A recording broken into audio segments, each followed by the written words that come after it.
Okay, so today we will start with the next topic, that is email writing.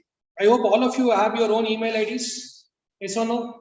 But the question is, when most of us are already Yes, well sir. versed with, yes, okay, when most of us are already well versed with usage of computers, internet, email IDs, why is that there is a need of a chapter which tells us how to focus on email writing? Okay, the primary aspect that one need to focus on email writing is, first of all, we should have an appropriate name. Many times what we do, we use our names of our favorite heroes or heroines or sports person or some fancy names. Okay, I have come across email IDs which says they would have mentioned their name and then say Superman or Ronaldo or Daddy's Little Princess, Angel, along with their names. Okay, so you can have it for your personal email IDs. Okay, we are mainly focusing on how one should focus on when you mail professionally. Personal email IDs you name whatever you want. Even if you don't want to reveal your identity, also it's okay. But when it comes to professional email IDs, it should be appropriate. So what I suggest is have different email IDs for different purposes. For example, for social networking, Facebook, Instagram, you have one email ID. So that even if somebody hacks it, there will not be any issues. And for bank purpose, Aadhaar, linkage, have separate email ID. Okay, and don't give that email ID to everybody. Don't give that reveal that email ID in public. Okay, it is only for banks or for financial transactions. And one your professional email ID for applying for jobs, applying for internships, those kind of things. And even preferably nowadays we have dual SIM mobile phones, right? Okay, the same thing. One you have personal mobile number and other public mobile number. Personal number you can use it for banks. Only your relatives or close friends will have. And public you give it for your social networking sites and those kinds of things. Thereby you are safe. Okay. So the first criteria that one needs to focus on email ID is the name. Okay, you have to mention your first name first. Okay, even if you check the Optra, you'll have multiple names, 2 names, 3 names. Start with your first name. Don't start with your surname. Check whether it's available or not. Then add initial, then add one number. The number could be your year of birth or date of birth. Obviously, we'll get it. So there should be some logic in the name. Okay, rather than personal email IDs, you can have whatever name you want, but for professional purposes, have your first name. Okay, let's say for my name is Preetham.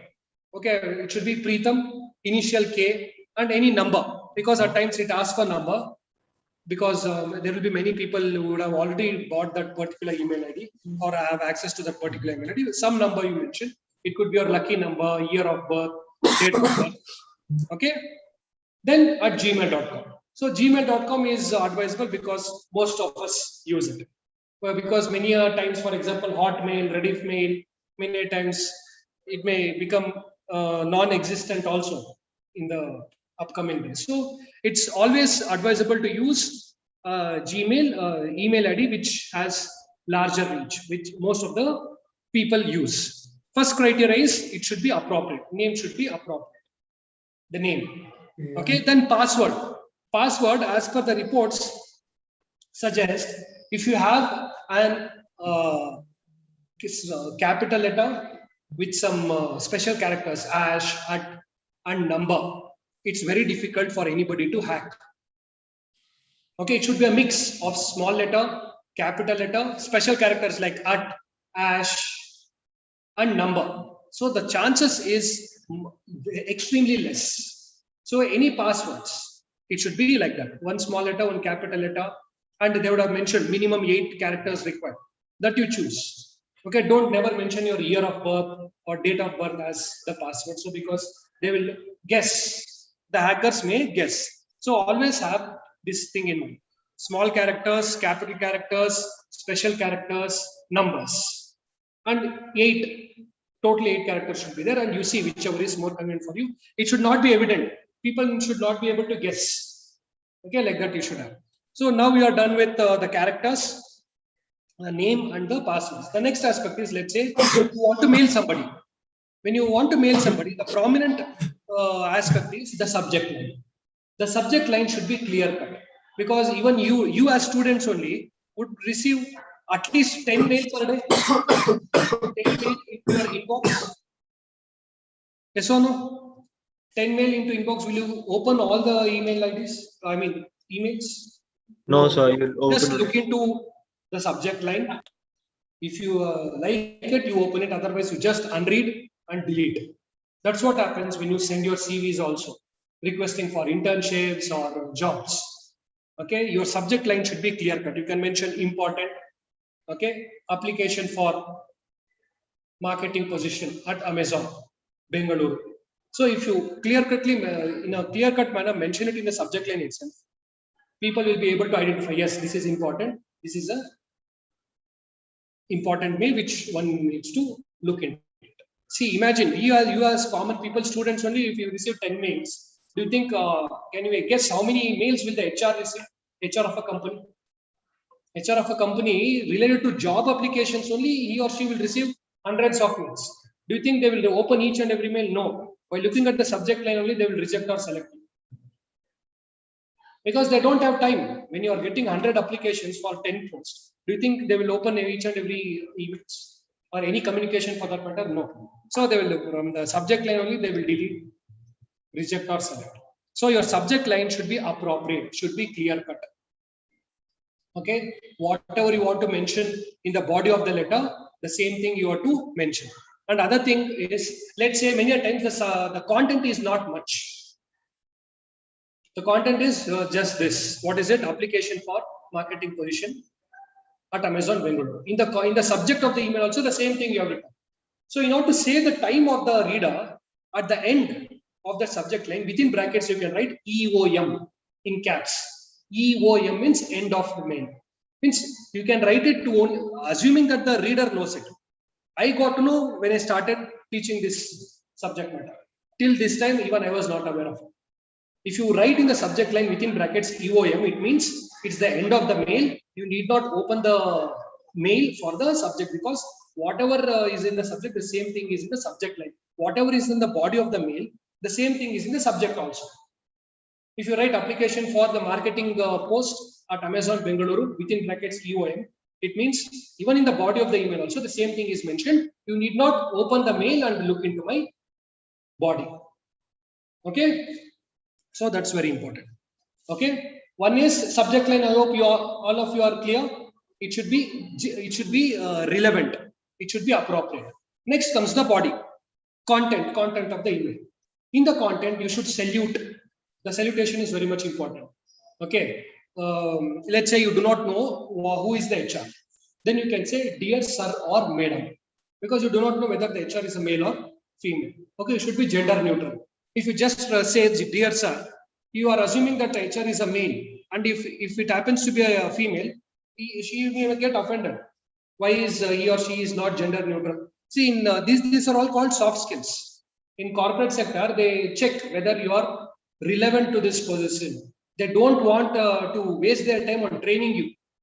You should be trained and you should be ready for the job. Okay, it's not that they will appoint you first and then they find in your soft skills. They don't want to waste their time and resources on your soft skills. By the time you reach your 6th semester, you should be job ready. That is their intention. And when they are in hundreds, why do you think they will do this filtering process in detail? By default only, they will reject and select.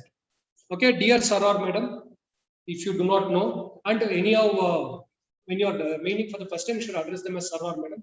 Only then in the corporate setup at a later stage, you can address them by their name. Unless they ask you to specifically address them by their name, address them as sir or madam, because they are elder to you and they are in the higher position. Otherwise, they may think that you are arrogant. And especially you should understand in which context you should address as sir or madam and which context you should address by their name. Okay, just because you are under the corporate mentality, can you address any teacher as by their name? Can you go and address the director sir by his name? Okay, it will have negative repercussions. Will you address your parents by their name, thinking that I work in a corporate sector now, everything is corporate? Will you address? Or how will you feel if somebody addresses your parents by their name? Younger people. Okay, so you should convey that you are humble, you are well-mannered, well-behaved. Salutation is important. Then comma. Then in the then next line you mention with concerning the above subject. Concerning the above subject, I XYZ intend to apply for the post of marketing manager at Amazon Bengaluru. I have attached my resume for your perusal. Kindly do the needful. And then signature, yours faithfully, your name, your contact number. Mentioning the contact number in the signature is very much important. Okay, because again, nobody will have time to open your CV, download your CV, looking for your contact number and then call you. Put it in the signature, make it by default. You know how to create settings by default, right? Yours faithfully, name, contact number, email ID, anyhow they will receive. You need not mention the email ID. Anyhow they will receive the email ID. But contact number is very much important. It should be by default. If they want to talk to you immediately, let's say you would have received 10 mails. Okay, he wants to communicate. Out of 10, only 2 have given their contact numbers. Whom will the HR call? Those have given the contact numbers, immediately will call for the interview. They don't want to waste time in all this. They expect that the candidate should know all these basics. Okay, that is one. Then when do you use yours sincerely and when do you use yours faithfully? And before that you mentioned thank you, not thanking you. Thanking you is present continuous tense. It's not appropriate. We should mention thank you. Got it? Thank you. Yours faithfully. If you have addressed somebody as dear sir or madam. If you have addressed somebody by their name, let's say he happens to be your senior with whom you are close with. I can just mention dear Ajay, XYZ, I was your junior. We also both studied in the same campus. Yours sincerely, then say. Okay, preferably address them as sir and madam in the first mail. Then once you get to know about them, once you are comfortable with them, then you can address by their name. Okay, the general rule is when you are addressing anybody by their name, the end remarks will be yours, thank with regards, thank you, yours sincerely. If you are addressing somebody as dear sir or madam, it is yours faithfully. Okay, the body of the email also is very much important. Got it? And always proofread. So in the very first class, I told you, you have to download Grammarly and enable it to your desktop version. So it's a free app which you can enable and give access to your mails and any Word document, because basic grammatical errors you should not commit. One can understand that even if you commit complex grammatical errors in terms of subject verb agreement or formation of sentences, complex sentences, but basic grammatical errors you should not commit, because you may be highly talented. If you don't know how to communicate, if it's full of grammatical mistakes, and if you start using your SMS language, they will not consider. And always avoid using SMS language in your emails. And as far as possible, let's say if it's a very important email, let's say you are sending an application to one of the reputed companies, show that email draft to your friends. Okay, you just take a screenshot and WhatsApp them, just check whether it is correct or incorrect, show it to your parents, show it to your teachers. So each one of them will look in from their own perspective and they will do it. Okay, once you get clarity, then you have to mail. And one more thing, many a times what we do, we just mention PFA, please find attached in short forms. Again, in official purpose, you don't do it. And whenever you intend to add any attachment, ensure that you have attached something. Many times what happens, we just mention PFA and send. If it is mentioned as attachment, the Gmail only will prompt check whether you have mentioned that it has attachment, but you have not attached anything. Okay? You have not attached anything, attach it. Otherwise, what happens, you will send one mail, and again, then you remember that there is no attachment, then you send another mail. It creates a negative impression about you to the HR or whoever it is.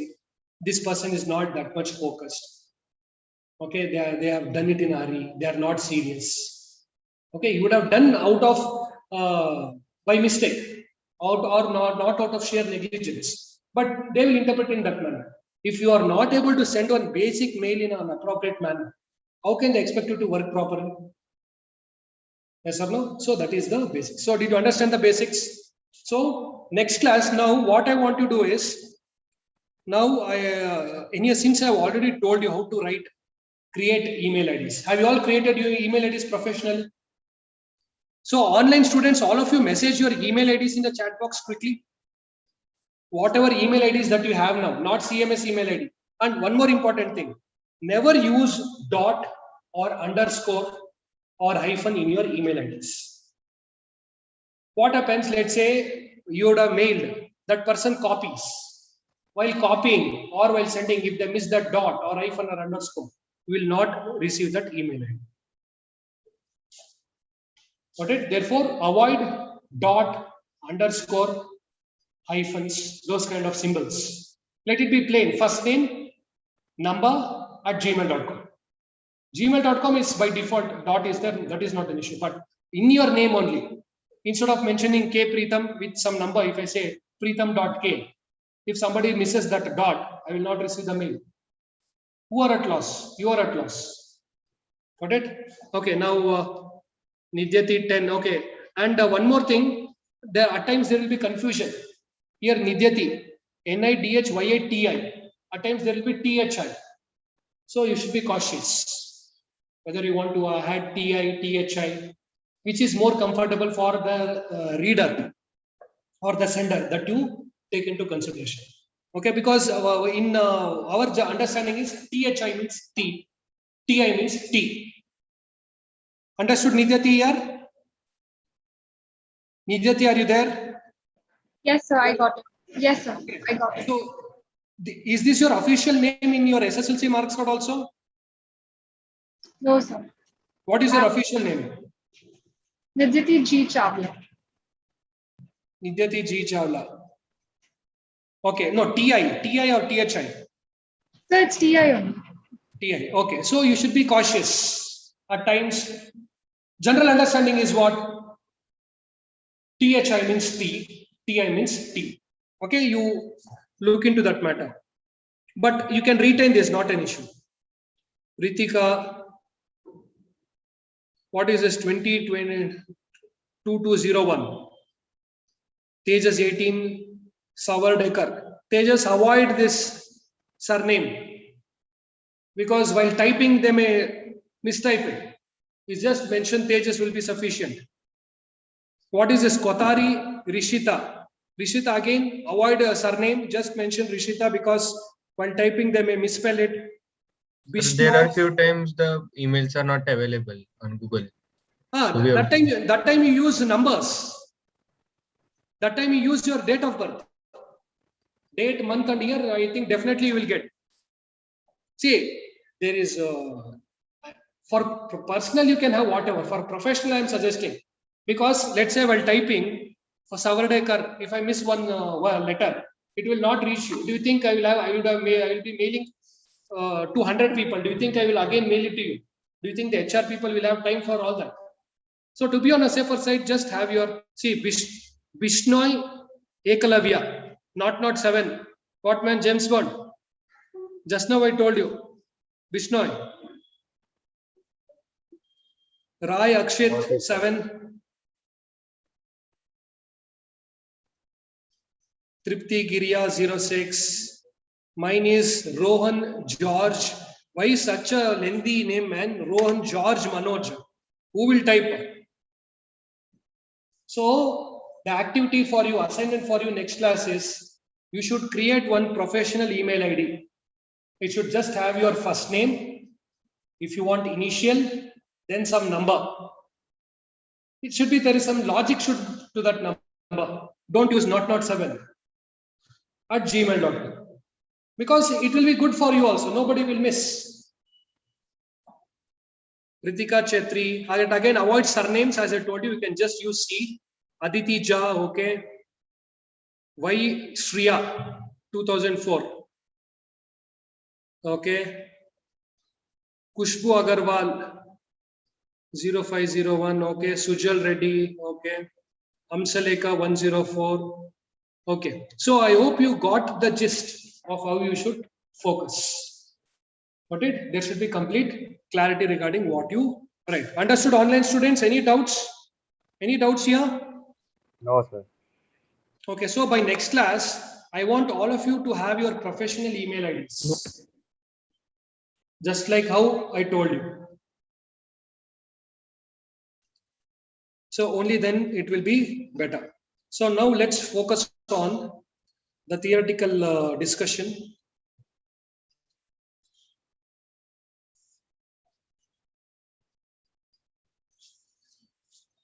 Is the screen visible? Yes, sir. Yes, sir. Okay. So this is as part of the TLEP. What all I have discussed here orally, the same thing is being in theoretical form. Anyhow, we will discuss it.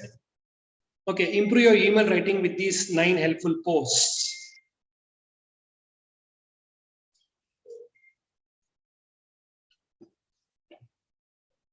Okay. Grammarly's blog has featured several recent posts on all things email writing. Our aim is to provide readers with valuable insights on how to craft the perfect email for any occasion. We have talked about proper email etiquette. It's not etiquette, it is etiquette. We have covered ways to maximize your productivity, and we have shown you how to step out of office for vacation and avoid a flood of emails upon your re-return. So just a second. Is it mentioned in the text also? Is email writing part of your text? No, just a minute. If it's there, I will. We will discuss that first and then we'll move on to the links. It's there, right? Email writing. Yeah, I will discuss that first and then we'll move on to the other links. Yeah.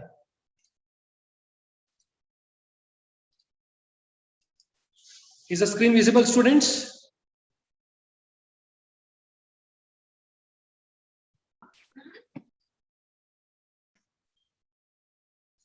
I need responses, online students. Yes, sir. Yes. Yes, yes. Yes, sir. Okay. So EOM is the new learning, so which you should not forget. Okay, email writing. Email communication is an important type of written communication. Today, communications are conducted among business firms, organizations, and companies, mostly via emails. Effective communication plays vital role in the success of an organization. This is very much important. Many a times, we intend to convey one meaning, but they would have understood in some other way. So that leads to communication gap and wrong execution.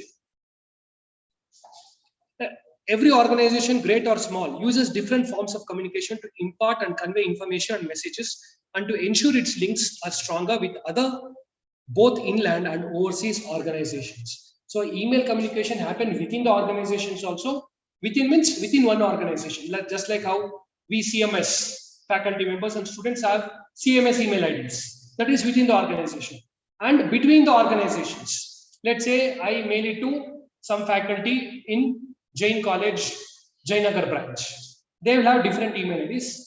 That is within the organization, but outside the campus. Or I mail it to some UGC. Then it is outside the organization. There are many types of communication that exist in business entity, yet there are 4 major types which are common and extensively used. Face-to-face communication, telephone or voicemail, personal written messages, impersonal written messages.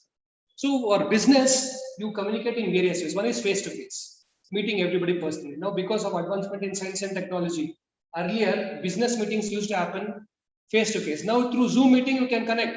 During, let's say 1 year ago or 2 years ago, people used to spend a lot on commutation. It could be taxi, it could be flights, trains. They used to spend for a business meeting. Now, even you can have a business meeting with a person who is in America, free of cost through Zoom or with a limited cost. Telephone or voicemail. What do you mean by telephone or voicemail? Telephone by default, you all know. Voicemail during earlier times when we had pager. At that time, we used to have personal written messages, impersonal written messages. Now you can have meeting through WhatsApp. WhatsApp call also you can have. Zoom meeting also you can have. Facebook Live you have, Instagram Live you have. So, but preferably we use Zoom meetings for professional purpose, where you want to share the screens and other aspects. And again, even for your Zoom name also, Zoom meeting, Zoom ID also, the name should be appropriate. Of all the forms of communication, emails are the most significant. Because why? It can act as a proof. Emails can act as a proof. You can use it. Yes, let's say you would have asked for some quotation from somebody. Okay, they would have given over the email, they would have given the code. That acts as a proof. See, today you had mentioned that 100 rupees is the charges per square feet and it holds good for 15 days. Now I am booking the order on the 10th day, give me at this price. The vendor will say, no, the prices have increased, this, that, and that. No, then you can say, no, this is what you have said, and you have given mentioned 15 days time, therefore you stick to that. The small organizations can communicate with other organizations on small scale depending upon its business needs. Larger organizations deploy specific departments to deal with huge number of mails and online communications. This is what I meant. Larger organizations, when you're mailing to MNCs, they'll have separate people, separate HR people who will look into emails, and they will not have time to go through hundreds or thousands of mails that they get. Only the relevant ones they will pick, and remaining they will delete. Okay, how many of you have the habit of deleting the unwanted mails every day? Do people have the habit? Online students? Do people at least have the habit of opening your email IDs, Gmail box every day? Be it personal or professional? Yes, sir. How many of you delete unwanted mails every day? Unwanted mails every day that you should delete, because only then you will get to know how many emails you have received today. See, at least make it a point. By the end of the day, let's say 10 o'clock, you open your email, you go through it. Whichever is not required, you select it and delete it, so that the next day you will get to know what is important. Why do you need a spam mails unnecessary in the inbox? Otherwise, what happens in the inbox? It will keep on showing 1,100 messages. Yes or no? So, which is most important for you? And it is unnecessarily occupying your space also. Gmail has a space limit, storage limit. Yes or no? If you exceed the storage limit, you have to pay. And you should not miss out on important points. That's how you fight on. So always develop the habit of opening the Gmail every day and delete unwanted messages. It could be from the spam also. It could be from social also, promotions, or it could be from inbox also. Then it looks slim. Okay, and most important ones you should star mark. Let's say you would have submitted some application. All of you should have the soft copies of your marks cards in your email IDs. Whenever somebody asks email IDs, sorry, not email IDs, soft copy of your marks cards in your email IDs, and also your Aadhaar card, PAN card. How many of you have PAN cards with you? Bank accounts, have you all created bank accounts, passports? These are all extremely relevant.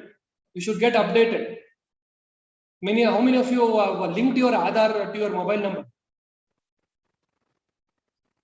You should link. You are all above 18, around 18, right?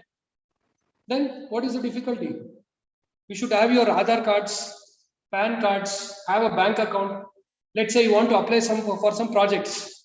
You have a wonderful idea, you applied it and they want to fund you 1 lakh. They will ask for account number. Then you will go and create.